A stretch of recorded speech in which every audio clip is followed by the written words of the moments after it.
vivent entre deux mers, sur des terres presque toujours battues par les vents. Mais ils sont considérés comme des champions du bonheur. Les Danois sont classés parmi les peuples les plus heureux au monde. Un bien-être qui les remplit d'énergie. Aucune tâche n'est trop rude pour ces descendants de Vikings.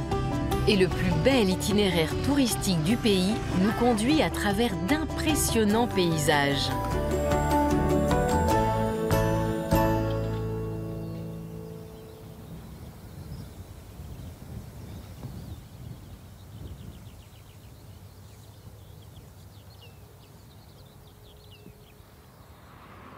La seconde partie de notre voyage explore la partie est du pays et nous mène chez des Danois qui ont trouvé leur bonheur dans l'insularité à petite ou grande échelle. Zeeland est la plus étendue des îles de la mer Baltique. Bien que sa population soit dense par rapport au reste du Danemark, elle conserve de vastes espaces naturels et compte sur son sol de nombreux éléments du patrimoine culturel. Ainsi, dans le nord-ouest, le majestueux château de Draxholm, vieux de plus de 800 ans. Un lieu où les petites histoires s'entremêlent à l'histoire avec un grand H.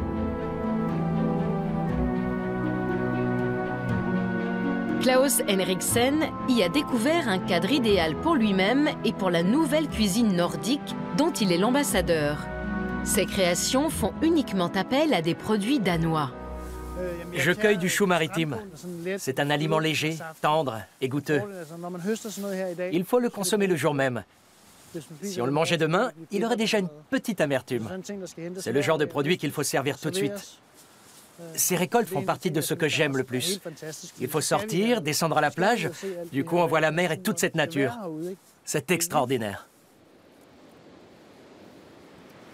En arpentant la plage, Claus Henriksen balaye le sable du regard. Ses recherches ne se limitent pas aux herbes comestibles. Je vais sans doute en faire un décor pour présenter les différents produits qui seront préparés aujourd'hui. Comme sur une assiette. C'est une idée. On verra si ça marche.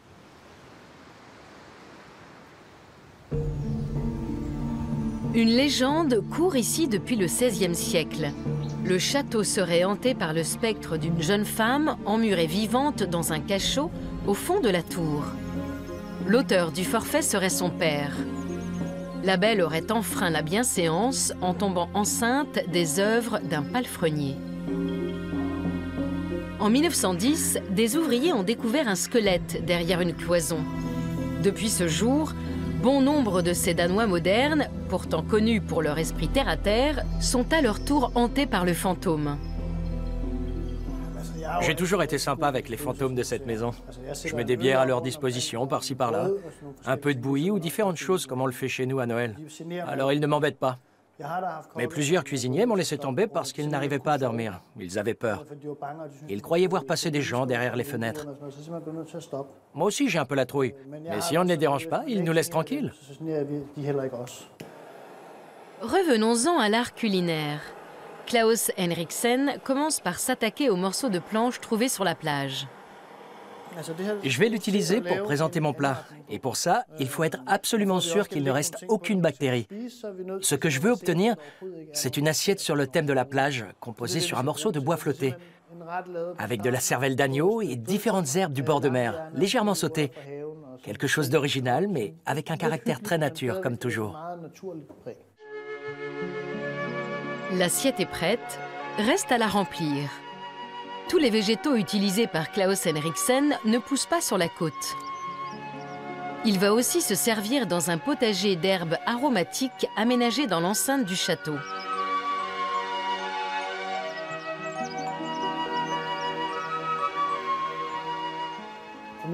J'ai un rapport très simple à ce qui se trouve là devant ma porte. J'utilise les produits de la même manière qu'au XVe, XVIe et XVIIe siècle. Je regarde ce qu'il y a, ce qu'on peut en faire. C'est comme ça qu'on mange ici. Et c'est ma philosophie. De la terre à la table. De la terre à la table.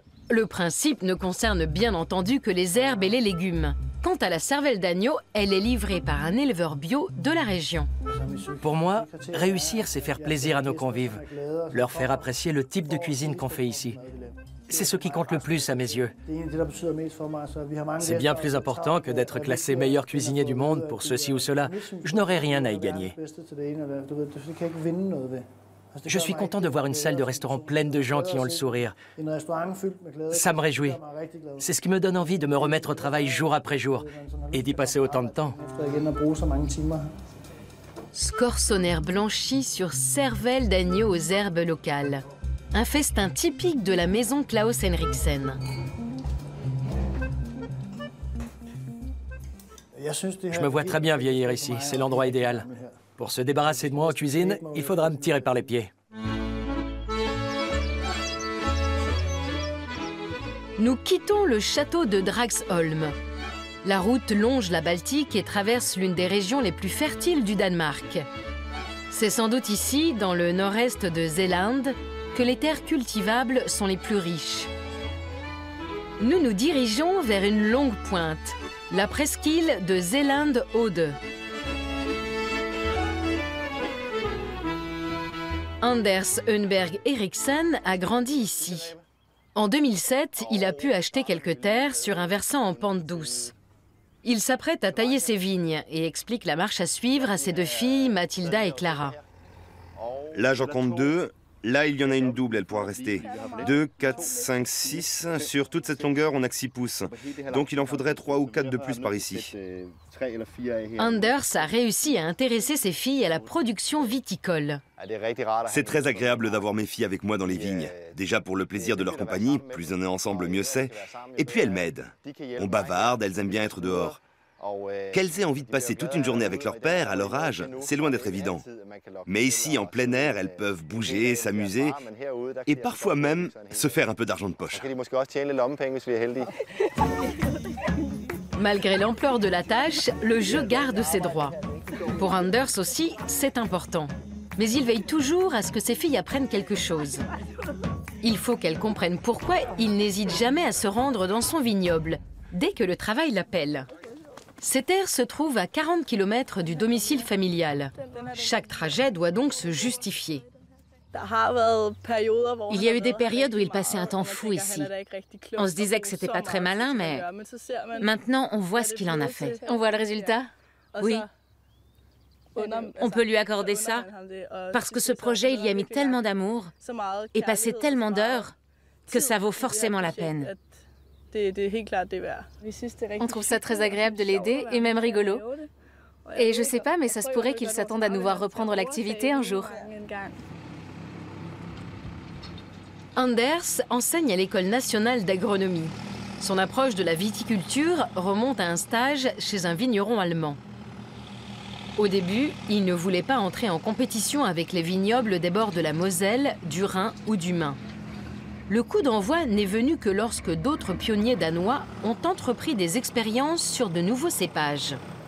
Aujourd'hui, il consacre 3 hectares à la vigne. Je suis convaincu qu'il y a moyen d'obtenir des vins d'excellente qualité. Nous produisons là l'une des meilleures denrées alimentaires danoises, avec le poisson bien sûr et aussi les légumes. C'est un vin délicieux avec les asperges nouvelles, la rhubarbe, etc. Produire un vin qui se marie vraiment à ces bonnes choses, c'est un plaisir. On le fait surtout parce qu'on est un peu dingue. La ferme des parents d'Anders se trouve à un jet de pierre du vignoble, ce qui renforce encore pour ses filles l'intérêt des journées dans les vignes. Chaque fois qu'Anders vient y travailler, le smørrebrød chez les grands-parents est de mise. Il s'agit d'un déjeuner de copieuses tartines à la danoise. Nils Erik, le père d'Anders, a volontiers accepté que le vin remplace à cette occasion la bière. Au début, j'étais très sceptique. Je trouvais que c'était un projet fou. Pourquoi vouloir faire du vin au Danemark alors qu'il y a des producteurs exceptionnels comme l'Allemagne, la France, l'Italie? Inutile d'essayer de les concurrencer. Et sans doute qu'on ne peut pas atteindre le même niveau. Ce n'est pas le même type de vin, mais il a un goût bien à lui, comme tous les vins danois. À cause de la forte luminosité, je crois. Et parce que les viticulteurs sont doués. Alors je suis fier. La presqu'île de Zeeland-Ode jouit d'un meilleur ensoleillement que beaucoup de régions du Danemark. Mais cette année, il a beaucoup plu. ce qui n'empêche pas Anders de continuer à y croire. Je ne fais pas ça pour l'argent, mais parce que ça m'apporte quelque chose dans la vie, des expériences, du positif. Ce qu'il y a d'extraordinaire avec le vin, c'est que plus on y met d'énergie et d'amour, plus ils vous le rend. Et quand les gens sont contents et reviennent en disant qu'ils ont adoré, la satisfaction est suffisante pour qu'on ne rêve pas en plus de s'enrichir. Le cru Solaris millésime 2013 d'Anders a été élu meilleur vin du pays. Nous laissons derrière nous la presqu'île de Zeeland-Ode et continuons notre route vers l'est. Hornbeck, une station balnéaire au nord d'Helsinger. C'est ici qu'Ilse Jacobsen a entrepris d'investir ses talents de designer dans le secteur de vêtements pratiques. Sous sa houlette, les articles de prêt-à-porter pour la pluie sont devenus le terrain de jeu d'une mode inventive. Aujourd'hui se tient la réunion hebdomadaire de l'équipe Rub and Rain, autrement dit pluie et caoutchouc. À l'ordre du jour, la collection été de vestes imperméables pour femmes. On a reçu les premiers échantillons de tissu. L'idée m'est venue il y a pas mal d'années. Je trouvais les bottes en caoutchouc et ce genre d'articles particulièrement laids. Et j'ai constaté que beaucoup de gens se plaignaient d'avoir trop chaud à cause du PVC. Les bottes se transformaient vite en bain de pied. J'ai donc commencé par repenser cet article. Tu me donnes une botte, s'il te plaît ? Mon but était d'obtenir un article qui ait un effet très mode. Et il se trouve que beaucoup de jeunes filles qui se promènent jambes nues et en mini-jupe aiment bien porter ce modèle, en oubliant que ce sont des bottes de pluie. Je n'avais pas pensé que ça deviendrait un article à porter toute l'année. Mais c'est très bien. Les Danois privilégient volontiers le pratique sur l'esthétique. L'idée qu'il n'est pas nécessaire de renoncer à l'un pour avoir l'autre est pour eux relativement récente.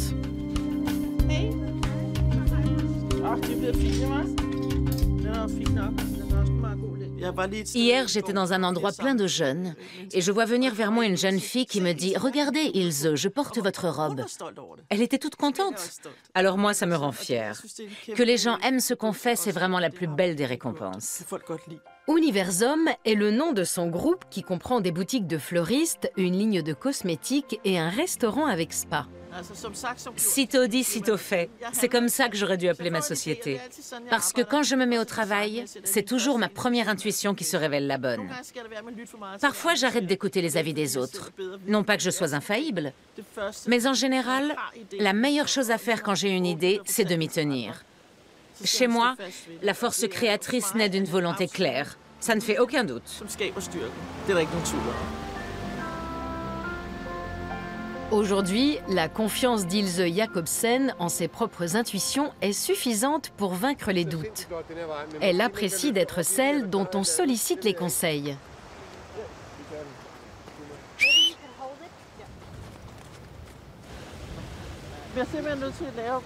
Il y a un truc qui ne fonctionne pas. Cette façon de se tenir, ça manque de naturel. Tu ne trouves pas? Oui, faut qu'elle marche. On recommence. Retourne là-bas et reviens de la même façon. En t'arrangeant pour qu'on ne voit pas tes traces de pas. Je n'aime pas quand on sent la pause. C'est trop coincé.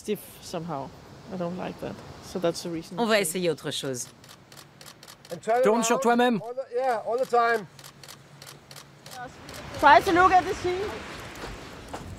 Ilse Jacobsen parcourt le globe pour son entreprise. Des voyages qui lui ont fait prendre conscience de ce qui compte vraiment. Hornbeck est mon port d'attache idéal. Je me déplace énormément et quand je reviens de voyage, je suis toujours très contente de rentrer ici. J'aime cet environnement. La plage, les bois, j'ai tout ce qu'il me faut à portée de main. C'est vraiment un endroit auquel je tiens beaucoup. Je ne suis pas du tout citadine. La prochaine curiosité qui jalonne la route Marguerite est un édifice mythique de la plus ancienne dynastie royale d'Europe, fondé par le roi viking Harald à la dent bleue. Frederiksborg, le plus grand château Renaissance du nord de l'Europe. Entre ses murs, des rois ont été sacrés et l'on a mis fin à des guerres. Le bâtiment abrite désormais le musée historique national. Mais le temps ronge l'édifice. L'architecte Henrik Grube Mikkelsen est en charge du plan de réhabilitation de l'intérieur du château. Une restauration fidèle jusque dans les moindres détails. Trouver des artisans qui osent s'attaquer au décor en stuc du plafond n'a pas été chose facile. Vous en êtes déjà aux finitions? C'est très beau. Merci. Mais là, il y a une fissure. Oui, mais ça tient bien. Sur une partie du plafond, le délabrement était si avancé qu'il n'a pas été possible de reconnaître les motifs d'origine. Les artisans ont dû travailler à partir de leurs propres esquisses, en respectant l'esprit XVIIe siècle de l'ensemble. Je suis plein d'admiration pour leur travail. Quelques-uns des meilleurs stucateurs du Danemark ont participé au chantier.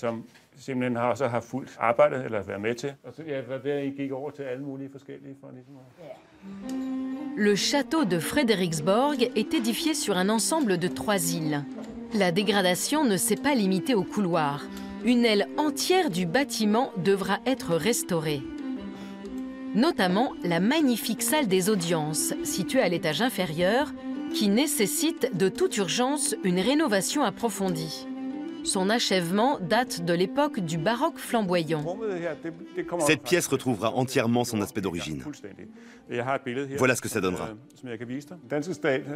L'État investit de gros moyens dans la conservation de notre patrimoine culturel. Ceci est le premier intérieur baroque construit au Danemark. C'était sous le règne de Christian V, aux alentours de 1680.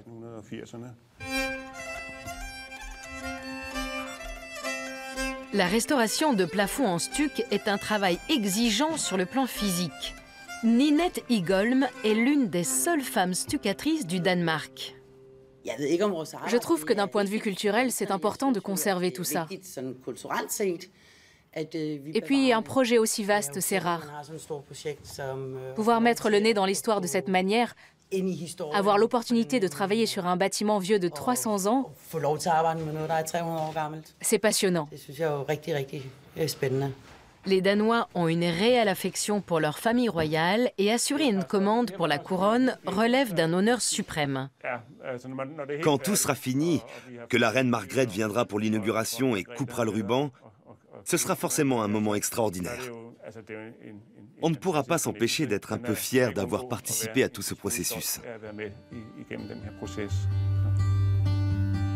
Les Danois sont globalement en paix avec leur histoire. Un paramètre essentiel dans la composition du bonheur national. Mais même au sein du peuple le plus satisfait de la Terre, on trouve des zones d'ombre et des secrets sanglants. Jussi Adler-Olsen, l'auteur de romans policiers le plus lu au Danemark, y puise son inspiration. La route Marguerite est un itinéraire magnifique, simple, mais très beau. D'une manière générale, j'aime voyager au Danemark. Il y a juste un petit problème. La météo. Le temps n'est pas toujours idéal. Mais si on choisit bien ses moments, le Danemark est un pays splendide. Et le reste du monde peut bien attendre.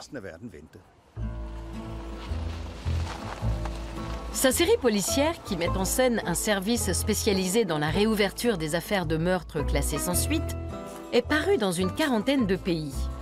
Mais les chiffres ne sont pas la seule motivation de l'écrivain.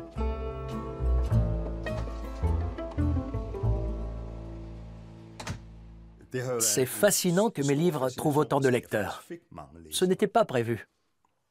En fait, je crois que personne n'y croyait. Ce qui me motive avant tout, c'est l'idée de captiver mes lecteurs, de les garder éveillés un peu plus tard le soir, la petite demi-heure de plus qu'il ne faudrait.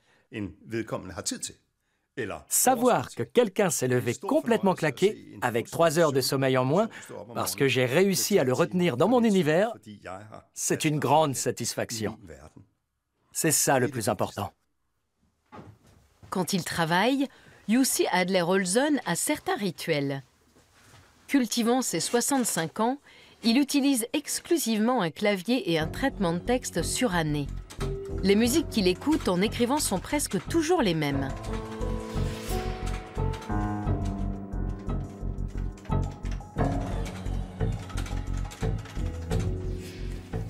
J'ai encore une autre habitude. Quand je commence à écrire, je mets cette casquette. Je la garde 10 minutes. Elle appartenait à mon père. C'était un homme très intelligent, très doué, avec une grande ouverture d'esprit.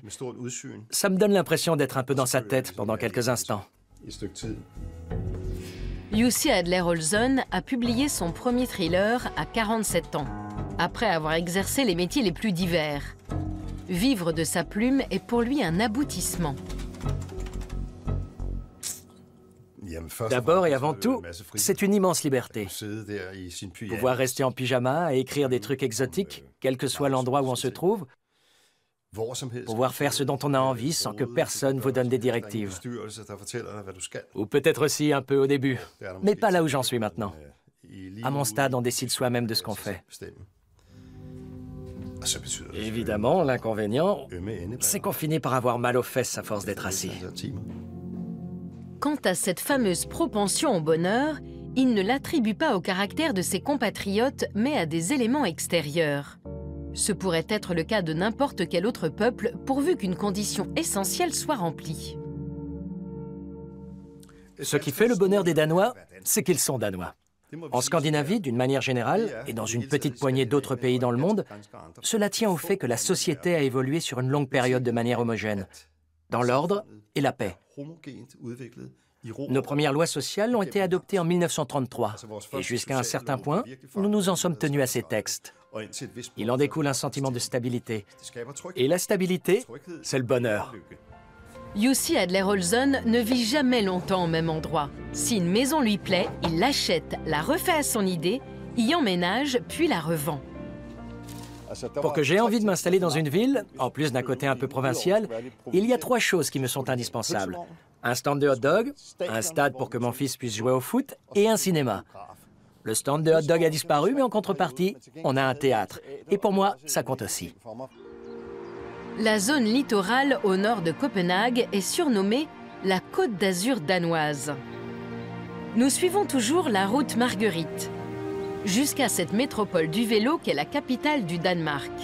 Ici, plus de 35% des habitants utilisent la bicyclette comme moyen de transport principal.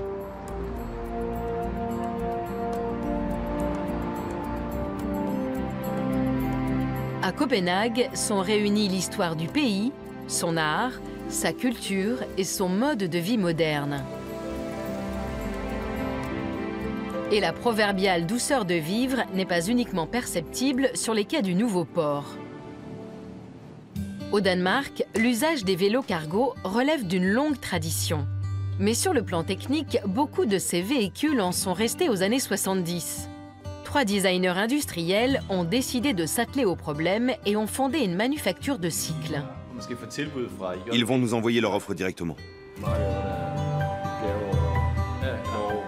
Ils se sont rencontrés pendant leurs études et sont désormais associés. Jacob Munk a pris en charge le volet marketing. Ça fonctionne très bien. On se complète avec quelques recoupements de compétences. Il y a 3 domaines principaux dont on est respectivement responsable. Un secteur plus administratif, un plus technique et un 3e axé sur la vente et le marketing. Chacun a le sien et l'assume, mais on se retrouve pour définir nos stratégies et nos projets. Et ça marche. Même les coursiers préfèrent le cycle à la voiture pour sillonner la capitale. La seule ville de Copenhague compte 20 000 vélos cargo. Morten Wagener en déduit qu'un énorme marché est en attente de véhicules plus confortables. Nous voulons obtenir un produit qui fasse vraiment la différence. Et ce qui est particulier avec ce modèle-là, c'est qu'il s'agit bien d'un tricycle, avec l'avantage de la stabilité et de la sécurité, mais en même temps, il peut pencher dans les virages, comme un 2 roues. C'est un cargo, mais il se conduit avec autant de liberté et de plaisir qu'un vélo ordinaire. On continue à se régaler en pédalant dans les rues. Aujourd'hui, Kila et sa copine Alina sont de la balade. Kila est la fille de Morten Mogensen, l'un des mousquetaires bricoleurs. Elle a suivi l'une après l'autre toutes les étapes de développement du vélo.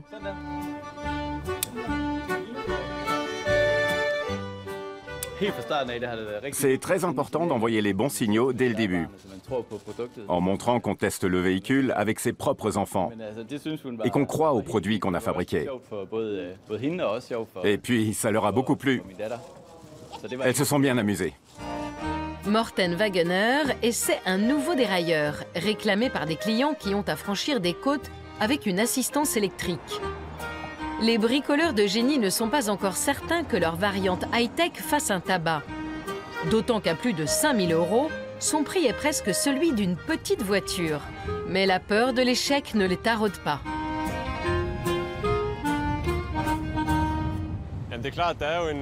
Il est clair qu'il y a un risque quand on se met à son compte. Mais la première chose qu'on a faite quand on a pris cette décision, c'est qu'on a réduit le plus possible nos dépenses personnelles pour voir comment on s'en sortirait si ça ne marchait pas. Et ensuite, on n'y a plus pensé. Après, il faut juste y aller et faire ce qu'on aime. Chargé de sa précieuse cargaison, l'engin sillonne Copenhague à toute allure. Côté plaisir, la conception de pointe du modèle ne déçoit ni les passagères hilars ni le cycliste. Morten Wagener y voit le signe que l'équipe est sur la bonne voie. Quand on conçoit un produit, on cherche toujours les améliorations possibles. On ne peut pas éviter de se demander ce qu'on fera la prochaine fois. Quel sera le nouveau modèle? Comment améliorer encore des petits détails? Ça nous tourne tout le temps dans la tête. Ça fait partie de ce travail de designer. Réfléchir au fonctionnement d'un objet et se demander ce que les utilisateurs apprécieraient vraiment. C'est la motivation principale.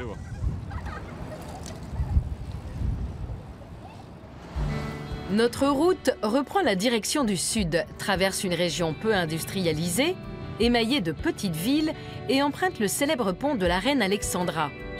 Cette construction d'acier, édifiée en 1943, élu jadis le plus beau pont du Danemark, conduit à l'île de Møn.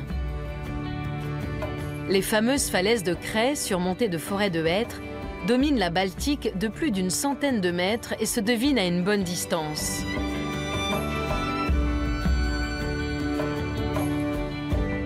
Mais l'île de Møn a d'autres particularités. Elle se flatte d'avoir été l'un des lieux de villégiature favoris du prix Nobel de littérature allemand, Günter Grass. Nous nous écartons de la route Marguerite en direction du nord et atteignons Njord, une petite île toute proche de Møn. William Humann fait partie de la quarantaine d'habitants que compte l'île. Cet ancien chimiste de 68 ans s'y est installé avec l'intention de cultiver diverses plantes aromatiques devenues rares et de goûter une retraite paisible. Mais l'endroit ne s'y prêtait guère, car ici, l'entraide est de rigueur. Et quand quelqu'un, comme c'était son cas, dispose de connaissances susceptibles de faciliter un peu la vie des autres, il se doit de les aider. C'est la règle.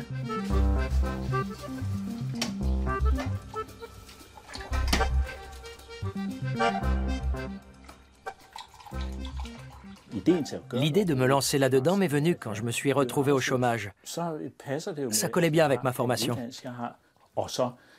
Alors je fais le tour de l'île, je repère les plantes qui poussent ici, je regarde ce qu'on peut en faire. Et ensuite, je fais des essais de fabrication. Des crèmes, des huiles, des shampoings ou des sels de bain, de la pommade pour les lèvres. Uniquement à partir de ce qu'on trouve sur l'île.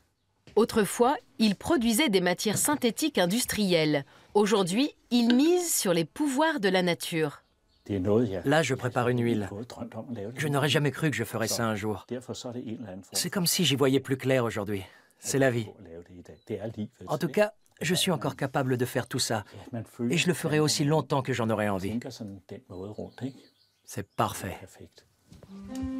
Une fois par mois, William dispense aux habitants de l'île une leçon d'observation de la flore locale. Ce buisson-là, à gauche. Et le plantain est là. Vous voyez? C'est déjà plus facile. On ne prend vraiment que les boutons? C'est ce qu'il y a de mieux.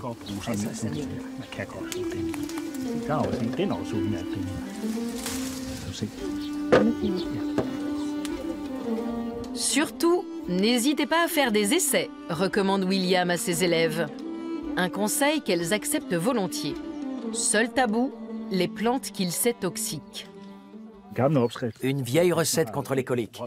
Faire cuire de l'ail dans de la bière. Ah d'accord. Tu connais ça? C'est plus appétissant que le pipi de chat. À retenir. Oui, ça marche.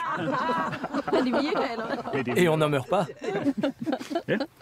C'est très sain. L'expédition se termine comme à chaque fois autour de l'ancien moulin à moutarde, remis en service par William il y a une dizaine d'années. À cette époque, beaucoup de jeunes quittaient l'île et, à part le tourisme, il n'y avait pas grand-chose qui permette de nourrir une famille. Tout a commencé parce que notre petite île était dominée par la monoculture. Et ce n'est pas spécialement recommandé. Alors on s'est dit, il faudrait cultiver une plante à partir de laquelle on puisse fabriquer quelque chose et créer de l'emploi sur l'île. Et on a commencé par la moutarde.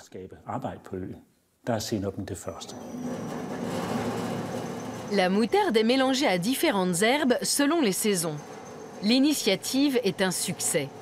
Les moutardes créatives de Nyord sont aujourd'hui une spécialité connue dans tout le Danemark. C'est ainsi que William est entré dans l'histoire de l'île, comme un génie des plantes. Les soirées cuisine organisées dans le laboratoire autour du moulin à moutarde sont le rendez-vous régulier des Iliens. Mettenigard s'essaie ici au beurre de mai, aromatisé à l'ail sauvage et au plantain. Nous avons goûté beaucoup de plantes que je ne savais pas comestibles. Pour les orties ou les pissenlits, j'étais au courant. Mais je ne connaissais aucune des plantes qu'on trouve sur les plages. La roquette de mer, la roche des grèves, le chou maritime. Maintenant, je les reconnais et je sais aussi qu'on peut les manger. De l'avis de William, l'aubépine est trop fraîche. Ces belles fleurs blanches doivent sécher encore. Il y a des plantes dont on sait qu'elles sont bonnes pour le cerveau, d'autres pour le cœur. L'aubépine peut soigner les problèmes cardiaques, si ce n'est pas trop grave, bien sûr. Une fois de plus, on passe du bon temps ensemble. Mais on échange aussi des idées. Et c'est précieux, ça vaut de l'or. Quand on va ramasser les plantes, quelqu'un dit « on peut aussi l'utiliser pour ceci ou cela ». Et de cette façon, on en apprend tous davantage. L'île tout entière a été saisie par la fièvre botanique. Auparavant, si Jute Jensen empruntait le chemin qui passe devant la vieille cabane du pilote, c'était uniquement pour aller à la plage. À présent, elle s'arrête souvent à mi-chemin et cueille des mauvaises herbes sur les bas-côtés. C'est ainsi qu'elle voyait les carottes sauvages. Elles sont devenues très importantes pour moi. J'en fais de la teinture. Il n'y a pas si longtemps que je m'y suis mise. Mais en fait, je trouve ça très amusant. On peut obtenir différentes couleurs. Celles-ci vont donner un beau jaune. Jute Jensen est installée sur l'île avec son mari depuis de nombreuses années. Elle a longtemps été commerciale et faisait le trajet jusqu'à son lieu de travail. Il y a plus de 20 ans qu'elle teint sa laine. Mais au début, elle achetait les teintures. La chimie, c'est pas mon truc.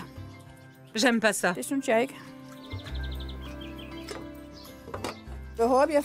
J'espère que je vais réussir à diversifier mes couleurs, à maîtriser un peu mieux. J'ai pas beaucoup de pratique, mais maintenant j'ai tout mon temps. Je suis à la retraite. On va voir ce que ça donne.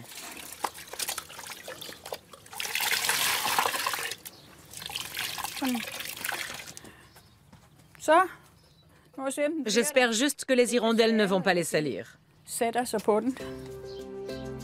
Jute Jensen fabrique de la laine à partir du pelage de ses lapins angora. Leurs poils extrêmement fins et soyeux, très agréables au toucher, donnent une laine qui tient très chaud.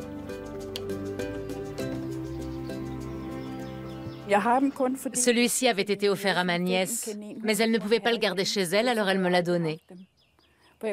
Au départ, il ne se laissait pas faire. Mais maintenant, j'y arrive. Je me suis retrouvée avec 23 lapins. Je les tonds 4 fois par an. Leur pelage a une très bonne structure, bien plus belle que celle des moutons, beaucoup plus lisse. La laine du mouton frise. Là, le poil n'est pas encore assez long pour être coupé. L'idéal, c'est 5 cm. Pendant l'hiver, Jute tricote des pulls, des chaussettes, des gants et des écharpes avec sa laine maison. Des produits locaux naturels qui remportent un franc succès auprès des touristes.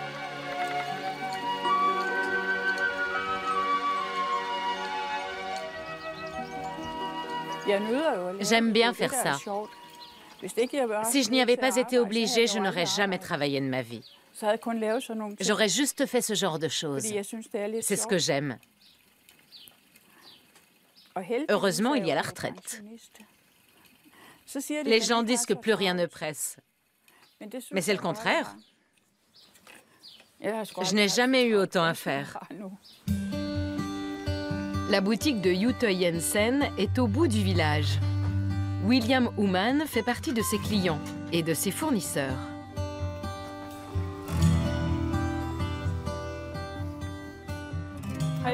Salut William. Qu'est-ce que tu as d'intéressant dans ton panier? Un truc incroyable, qui fait repousser les cheveux sur la tête des chauves. Ah oui, ça nous manquait. C'est joli ça comme couleur. Oui, tu peux l'essayer.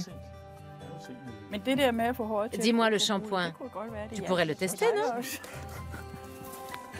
Toujours d'après les spécialistes du bonheur, le fait de se serrer les coudes entre amis augmenterait le sentiment de satisfaction de manière durable. Sur l'île de Nuord, la cohésion de la population fait partie du mode de vie au quotidien. Je me promène souvent par ici. Je descends jusqu'à la plage. Je reste à contempler la vue. Je ne quitterai l'île pour rien au monde. Il faudrait m'emmener de force. Nous revenons sur nos pas. Et sur l'île de Meun, reprenons la route Marguerite qui nous mène tout droit en Fionie par le pont est du Grand Belt. Une construction gigantesque supportée par 2 pylônes de 254 mètres, ouvrage d'art les plus élevés du Danemark. La route nous conduit à l'embarcadère de Faborg. D'ici partent des ferries pour 4 destinations. L'un d'eux relie à la Fionie à Vernakeu et Lieu, 2 îles baignées par des eaux méridionales du Danemark.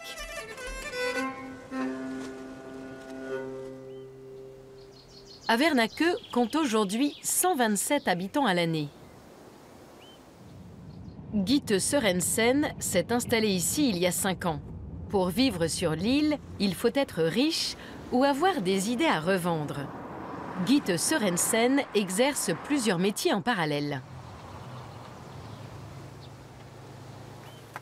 Elle prépare des confitures, des mélanges d'herbes aromatiques, mais aussi des jus de fruits et de légumes.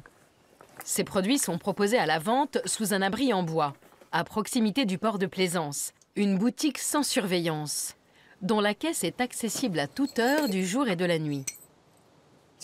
La confiance crée la confiance. C'est ma devise. D'ailleurs, on fait pareil avec nos vélos. Le prix est marqué sur les produits et on fait confiance aux gens. Si le compte n'y est pas tout à fait, on préfère ne pas le savoir. Tant pis. Gitte Sørensen est aussi responsable du port. Elle conseille les plaisanciers et encaisse les redevances d'amarrage. En été, les vacanciers viennent chercher sur ces interminables longueurs de côte le calme et les coins poissonneux.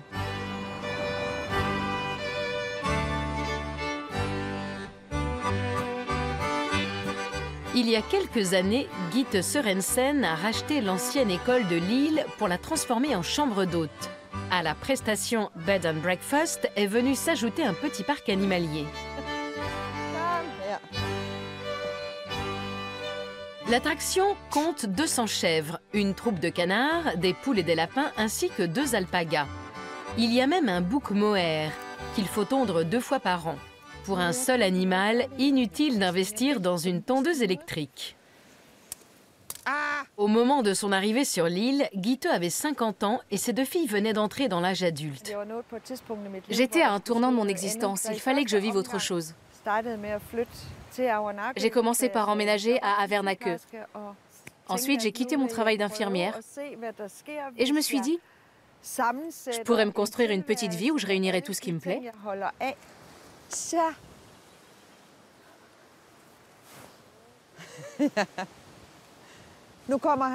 Il retrouve son énergie. Depuis un mois, il se traînait à cause du poids de la laine. Il avait 6 à 7 kilos sur le dos, en plus de la chaleur. Le voilà de nouveau prêt à gambader.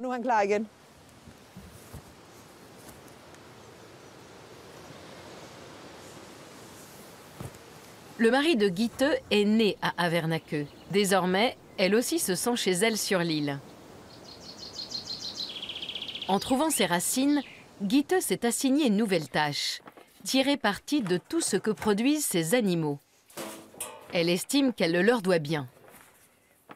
Un boucher du continent suit à la lettre ses indications pour la préparation de la viande de chèvre. Elle s'est installée un atelier pour les longs mois d'hiver, durant lesquels les touristes se font rares. Elle y travaille la corne. J'ai appris la technique auprès d'un fabricant de pipes. Utiliser tout ce que m'offrent les animaux donne une dimension supplémentaire à mon travail. C'est très important pour moi. C'est l'aboutissement de tout un processus. La corne a poussé sur l'animal. Des bijoux, des objets d'art ou à caractère utilitaire, la corne se prête à bien des usages. L'endroit favori de Gitte est une prairie à flanc de colline. Allez, allez les biquettes! Par ici! Venez, venez, venez! Elle vient voir ses chèvres au moins une fois par jour. J'ai choisi les chèvres parce que ce sont des bêtes extraordinaires. Elles vivent en troupeau avec une hiérarchie bien définie, où chacune a sa place. Elles restent beaucoup entre elles, comme les membres d'une même famille. Et les humains qui s'occupent d'elles font également partie du troupeau. La maison natale de son mari n'est pas très loin.